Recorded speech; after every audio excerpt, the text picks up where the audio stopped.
અમરેલીની Shantaba medical કોલેજના સહયોગથી રક્તદાન કેમ્પમાં વહેલી સવારથી જ લોકોના ટોળાઓ ઉમટ્યા.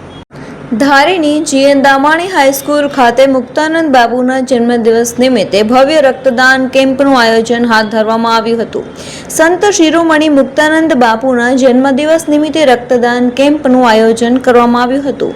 અમરેલીની શાંતાબા મેડિકલ કોલેજના સહયોગથી રક્તદાન કેમ્પમાં વહેલી સવારથી જ લોકો રક્ત ડોનેટ કરવા માટે પહોંચ્યા હતા. રક્તદાન કેમ્પમાં ધારીના ડીસીએફ વિકાસ યાદવ પણ પહોંચ્યા હતા. ખૂબ મોટી સંખ્યામાં લોકોએ રક્તદાન કરીને માનવ જિંદગી બચાવવામાં પોતાનો નોંધપાત્ર ફાળો નોંધાવ્યો હતો. આજ રોજ પૂજ્ય મુક્તાનંદ બાપુનો જન્મદિવસ છે. એવા ક્રાંતિકારી સંતનો જન્મદિવસ છે, તો લોકોને ખૂબ જ ઉપયોગી વસ્તુ છે એવો રક્તદાન કેમ્પનું આયોજન કરવામાં આવ્યું છે ધારી ખાતે. અને બાપુએ આજે ટિફિન સેવાનો પણ પ્રારંભ કર્યો છે. દરેક જુદા જુદા સ્થાનો પર ભારતભરમાં રક્તદાન કેમ્પ થઈ રહ્યો છે.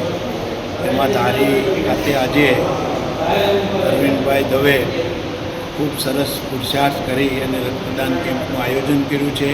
અને રક્તદાન છે એ જેને જરૂર હોય એને ખ્યાલ હોય છે કે રક્તદાન શું છે. એ આ કેમ્પની અંદર વિશેષ વન વિભાગના સાહેબ શ્રી યાદવ સાહેબે પણ રક્તદાન કર્યું છે. અને રક્તદાન કરે એને પણ પરમાત્મા ખૂબ ભલું કરે. અને અહીંયા બધા પત્રકારો ખૂબ મોટી સંખ્યામાં રક્તદાતાઓ ઉપસ્થિત છે. તો સર્વનું કલ્યાણ થાય એવી મા ગાયત્રીને પ્રાર્થના.